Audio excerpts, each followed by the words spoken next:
সেলাই না করে ৫ টাকার ফেভিকুইক দিয়ে শিশুর মাথার ক্ষতস্থান জুড়ে দিলেন চিকিৎসক। যে ফেভিকুইক শিশুটির মাথা থেকে তুলতেই লেগে গেল ৩টে ঘন্টা। উপরন্তু পড়ল ৪টে সেলাই। কি শুনে আঁতকে উঠলেন তো?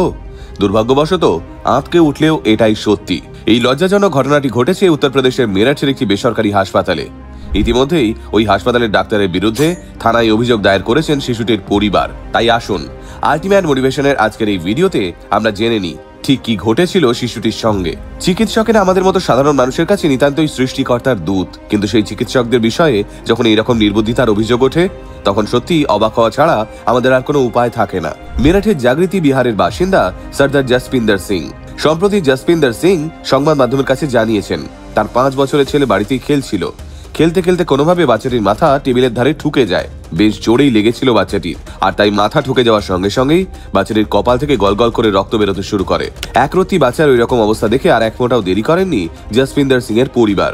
সঙ্গে সঙ্গে তারা বাচ্চাটিকে নিয়ে স্থানীয় বেসরকারি ভাগ্যশ্রী হাসপাতালে নিয়ে যান। হাসপাতালে ভর্তির পর বাচ্চাটিকে কর্তব্যরত এক চিকিৎসক দেখে বলেন, বাচ্চাটির ক্ষতস্থান আমি জুড়ে দিচ্ছি, আপনারা চট করে আমার একটা ৫ টাকার ফেভিকুইক এনে দিন। ফেভিকুইকের কথা শুনে অবশ্য বাচ্চাটির পরিবার প্রথমে যারপরনায় অবাক হন, কিন্তু পরক্ষণেই তারা উদ্ভ্রান্তের মতো ফেভিকুইক আনতে ছোটেন।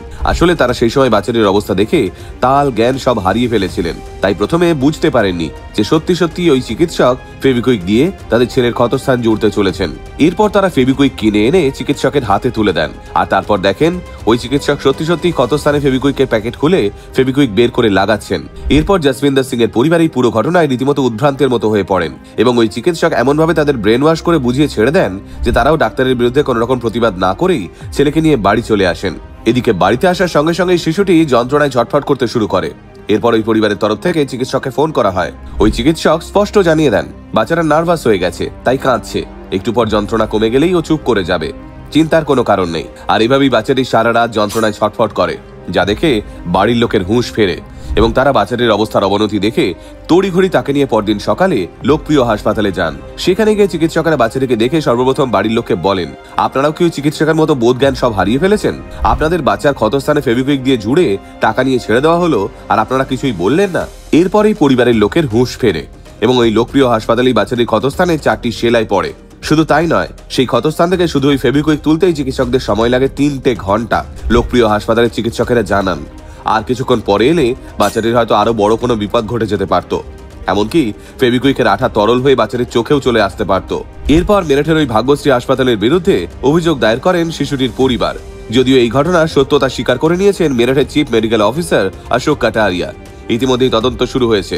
যদিও এই দুর্ঘটনায় শিশুটির পরিবারের মানুষগুলোর উচিত ছিল আরো অনেক বেশি সতর্ক হওয়া। ভাবতে পারছেন একটু অসতর্ক হওয়া মানে ঠিক কত বড় বিপদ ঘটে যেতে পারে? মুশকিলটা কোথায় জানেন? এই ১-২ জনের জন্য সকলের বদনাম হয়। একজন চিকিৎসকের যে কত বড় দায়িত্ব তা যদি এই মানুষগুলো চিকিৎসক ডিগ্রিটা পাওয়ার আগে বিন্দুমাত্র বুঝতো, তাহলে হয়তো আজ শুধুমাত্র এদের ডিগ্রি খাতায় কলমেই সীমাবদ্ধ থাকতো না।